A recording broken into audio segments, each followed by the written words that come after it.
Jacksonville, Florida. The Jaguars were happy to win on Sunday, but they're well past being just happy about their favored status in the AFC. Jacksonville has greater goals and a bigger picture mindset than just winning its regular season opener. The Jaguars handled things in their opener on Sunday, surging back to beat the Colts in Indianapolis 31-21 for their first win there since 2017. There are worse things than a 10-point win against a division opponent. It wasn't the cleanest of wins from an offensive standpoint. The Jaguars fumbled 3 times, lost 1, and had a tipped pass turn into an interception. But the Jaguars of old found ways to lose games like that one on Sunday. Finding a way to win instead of being unable to close is a sign of maturity for Doug Pederson's team. It's one step, but an even greater one lies ahead Sunday when Kansas City, 0-1, visits EverBank Stadium at 1 p.m. in a rematch of the AFC divisional round playoff game, won 27-20 by a gimpy Patrick Mahomes and the Chiefs. Yeah, it's still a work in progress. You saw it around the league, I think, with offenses and defenses, that week 1 is not going to decide your season at all. How many times have you seen teams jump out 4, 5, 6-0, and then falter in December and January? Coach Doug Pederson said. You want to be one of the teams that are going the other direction. You want to be going up in December and January.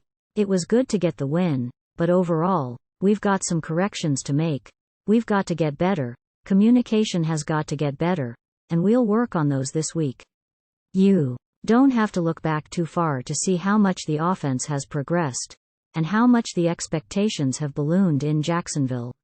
In 2020, the Jaguars scored a season high of 30 points once and finished 1-15.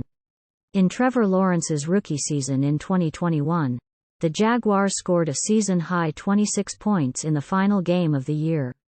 Jacksonville didn't start the best in 2022 but played like a different team in the second half of the season. Lawrence was one of the league's best quarterbacks in that span, and the expectations have followed that progress accordingly. I think we just hold ourselves to a high standard. We're not really on the happy to be here train. I think we're more so having unfinished business to do. And we know we can do it, said receiver Zay Jones. I just think that we're still very hungry and things weren't as clean as we want them to be. I think our mindset is just let's clean up the mistakes and go play a full game as an offense. A complete from first quarter to fourth quarter. I just think that's where we're at right now. Hopefully I can speak for the guys and no one is like, no, that's not true.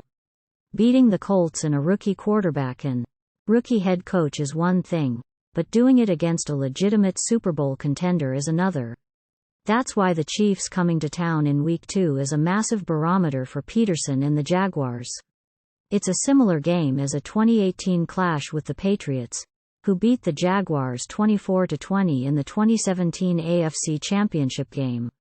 Jacksonville got New England at home in Week 2 of the 2018 season and demolished the Patriots, 31-20.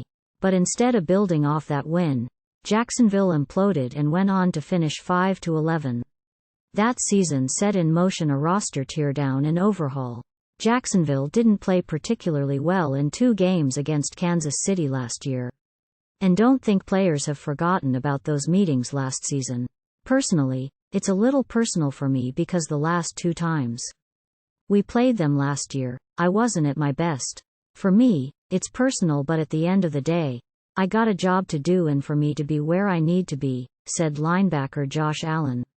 I also need to know what I'm doing out there. The film study and the preparation takes a full hand. If I continue to do that and continue to practice well, everything else is going to take care of itself, and that's what I want to be more consistent on.